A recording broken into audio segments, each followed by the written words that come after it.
Namaku Gilang. Aku tinggal di daerah Ciroyom, Kota Bandung. Pengalaman ini aku alami 7 tahun yang lalu. Waktu yang sangat lama memang. Tapi saking mengerikannya kejadian yang aku alami ini, aku jadi tidak bisa melupakannya. Aku masih ingat detail kejadiannya. Tepat ketika aku masih bekerja di salah satu atau sebuah minimarket.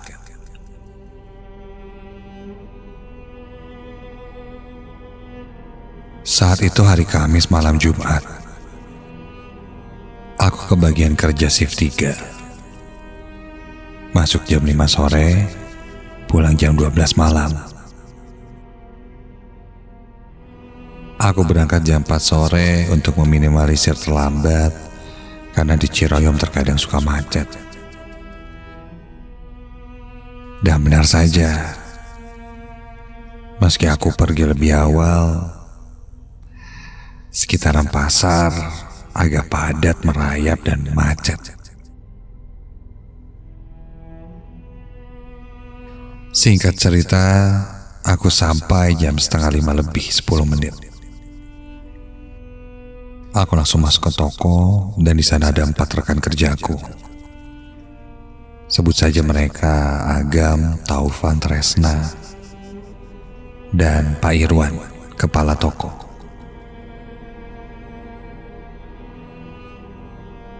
Aku bergegas melakukan absen. Tiba-tiba sang kepala toko mendatangiku dan bilang, dia bilang hari ini sampai seminggu ke depan aku diminta perbantuan di toko lain. Ya, letak tokonya memang tidak terlalu jauh dari tokoku ini. Soalnya di sana kurang personil. Agak kaget sih, karena infonya dadakan, tapi ya apa boleh buat. Ditambah aku masih anak baru saat itu, ya aku terima saja permintaannya.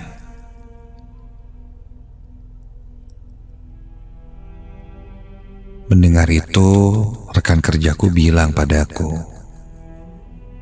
hati-hati katanya kalau di store itu.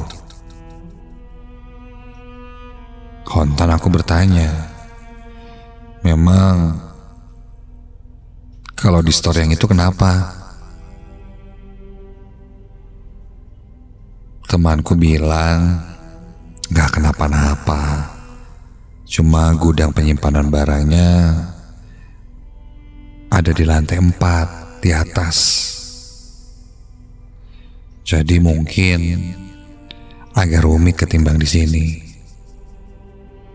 Oh, kirain ada yang aneh-aneh, pikirku. Ya, ku jawab tidak apa-apa, hitung-hitung pengalaman, karena kan sementara. Saat itu, karena hari itu juga aku harus pindah dan diminta perbantuan di store lain, aku segera bergegas menuju cabang toko perbantuanku. Singkat cerita, aku pun sampai di sana. Sebuah jalan yang bisa dibilang jalan ini banyak dilalui orang-orang, bahkan salah satu jalan yang cukup populer di Bandung. Kadang banyak bis datang ke sini untuk berbelanja. Orang-orang dari luar pulau, karya wisata, biasanya menjadi salah satu objek atau tujuan.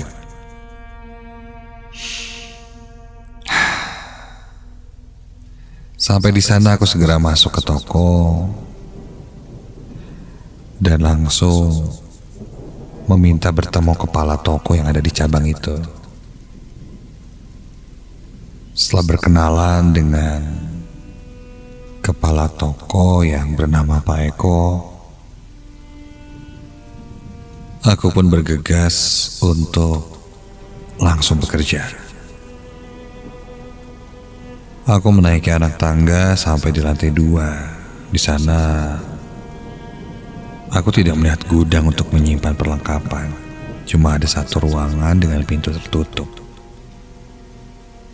Aku tidak bertanya gudang penyimpanan perlengkapannya ada di lantai berapa. Tapi seingatku, salah satu teman kerjaku bilang katanya ada di lantai atas. Ya sudahlah. Aku pun naik lagi dari lantai 2 ke lantai 3. Sampai di lantai 3, aku juga tidak menemukan satu pun ruangan. Cuma ada rak-rak dan barang saja, dan mungkin ini dipakai untuk penyimpanan stok, pikirku. Suasana di lantai 3 itu memang hening dan dingin, berbeda dengan saat berada di lantai 2. Aku berpikir positif, mungkin karena sedang hujan dan jauh dari lantai 1 area sel, sepertinya fine-fine saja, memang sewajarnya. Masih ada satu lantai lagi. Aku pun naik ke lantai 4. Ketika sampai di lantai 4, aku sempat melihat ke jam tanganku yang menunjukkan jam 5:30 lebih 15 menit. Tak lama terdengar azan maghrib berkumandang. Aku pun berniat sekalian saja untuk sholat maghrib ketika sampai di lantai 4. Sampai di lantai 4 pun kulihat lantai itu kosong, bahkan tidak ada apapun di sana. Kondisi lampunya mati, hanya ada pintu yang terbuka dan itu mengarah ke arah balkon. Wah, kok ini gak ada apa-apanya ya? Kupikir gudang penyimpanan perlengkapan ada di sana.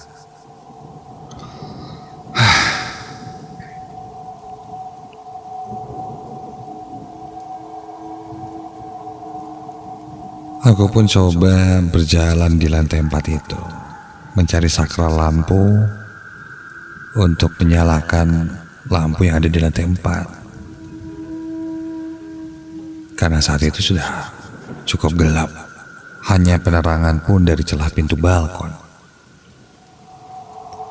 Aku meraba dinding menemukan saklar, dan tiba-tiba di lantai 4 itu ada seseorang. Iya, di dalam gelapnya lantai 4 itu cukup jelas ada orang yang sedang berdiri, agak tinggi, mungkin karyawan.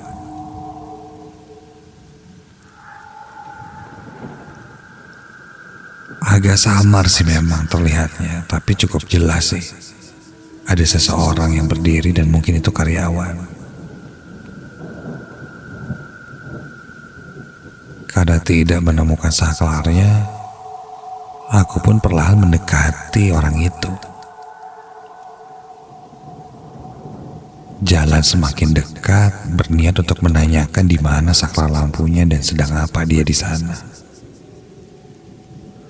Dan ketika ku dekati orang itu, astaga,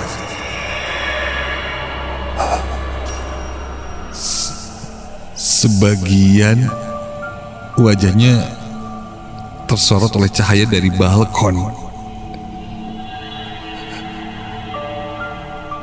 Dan aku terperajat kaget ketika kulihat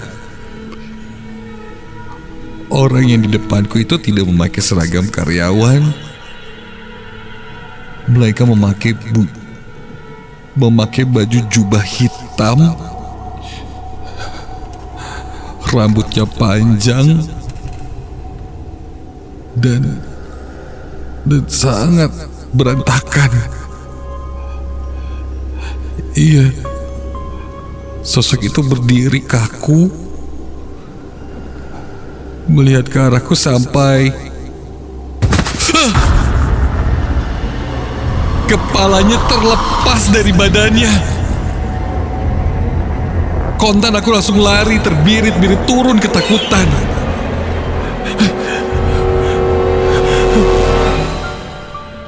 Sampai di lantai 2 aku tidak sengaja menabrak Pak Eko. Pak Eko langsung bertanya padaku kenapa aku terlihat panik dan ketakutan. Saat itu aku tidak langsung menceritakan apa yang kualami.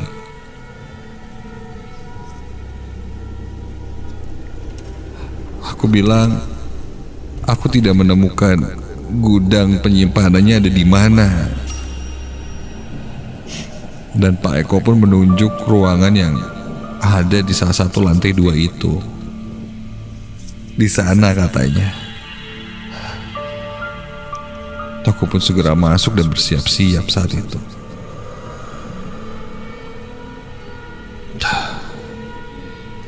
Aku coba tenangkan diriku. Memang saat aku melihat sosok itu, kondisi sedang sandekala, di mana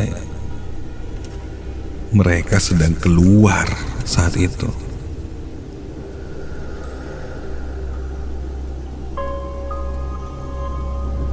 Tak berapa lama setelah aku keluar dari ruang penyimpanan, kurang lebih sekitar jam 6 sore, ku dengar ada suara perempuan yang memanggilku. Suaranya agak melengking, namun suaranya seperti orang yang tersumbat hidungnya, tapi kencang. Iya, jelas terdengar di ruangan itu. Ketika awalku masuk, aku tidak perhatikan ada siapa-siapa memang di dalam. Mungkin memang ada orang. Dia terus memanggilku.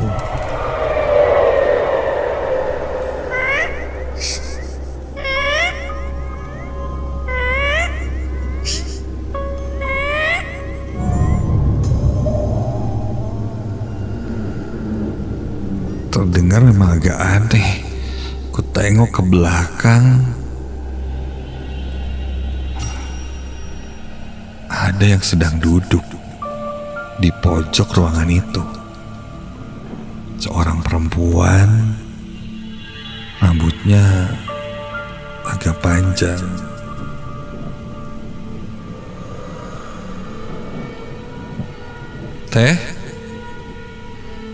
Teteh manggil saya. Kulihat memang dia memakai baju seragam yang sama. Ketika aku tegur, dia hanya diam.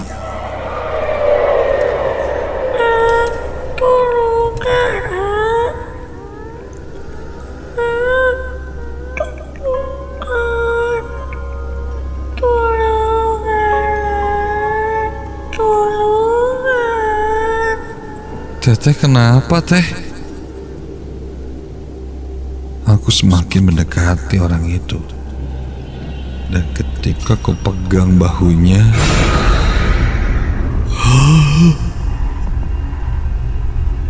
aku tidak bisa bergerak sama sekali. Bahkan untuk berteriak atau memejamkan mata pun aku tidak bisa. Rasanya Orang itu memaksaku untuk melihat terus wajahnya.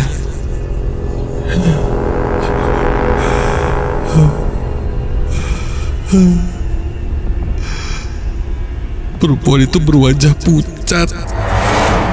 Kedua matanya putih, rambutnya panjang. Dan jelas itu bukan sosok manusia.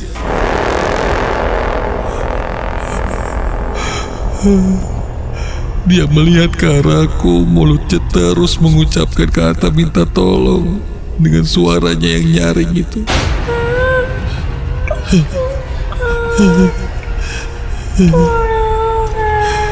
Dan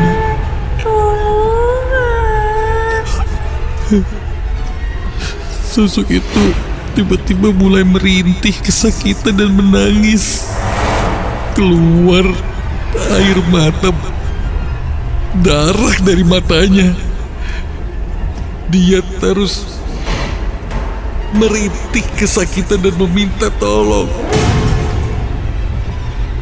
Dan tiba-tiba saja sosok itu berdiri dan berlari menembus badanku.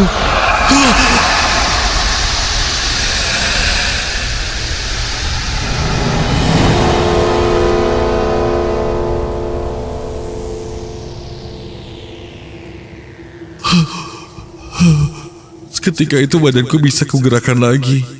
Kulihat ke sekitar. Tidak ada apa-apa.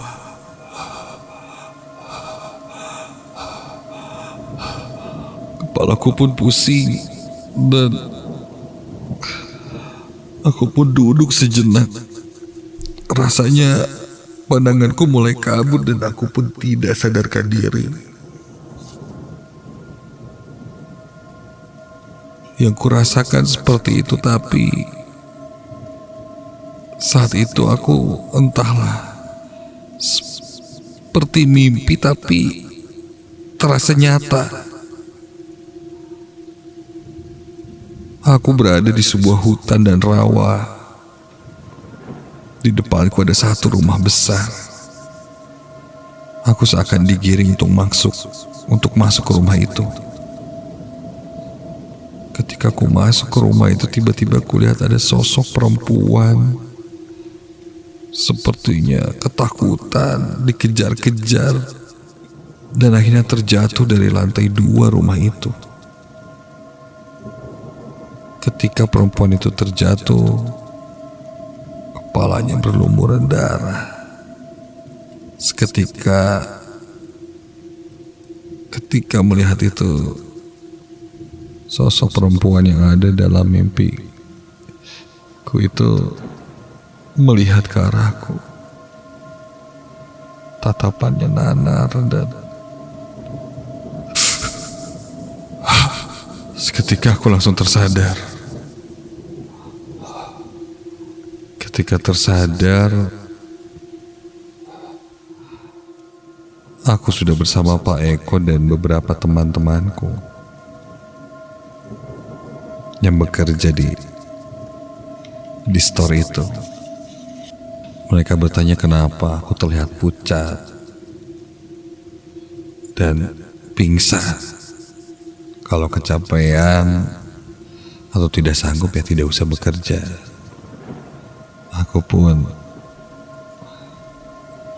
akhirnya meminta untuk izin pulang. Untungnya kepala toko pun mengizinkannya karena melihat kondisiku sangat kacau. Singkat cerita, sampai di rumah, badanku mulai terasa demam. Badanku ngilu, perasaanku campur aduk. Entahlah, segala yang ada di badanku terasa tidak enak. Ketika aku mencoba untuk tertidur di rumah, sekitar jam 12 malam, terdengar ada ketukan di pintu depan rumah yang terus mengetuk-ngetuk. Kebetulan saat itu aku masih terbangun. Aku pun turun ke bawah dan baru saja akan membuka pintu itu.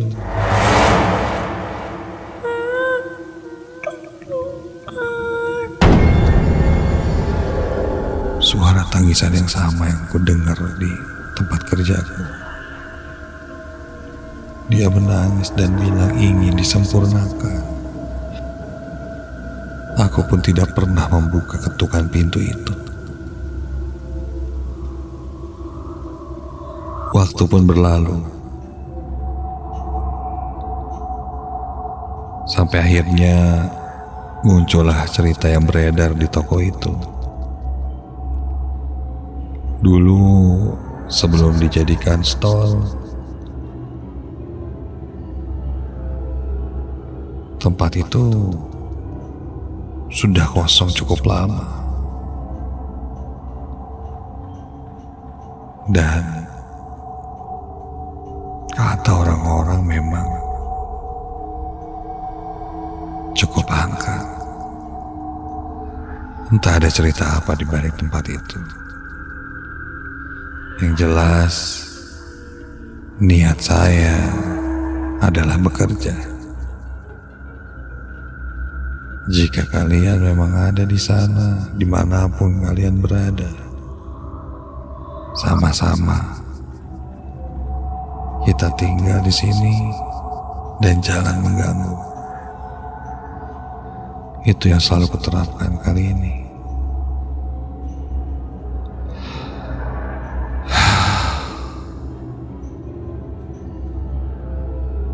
Karena memang kita dan mereka itu sangat dekat sebenarnya.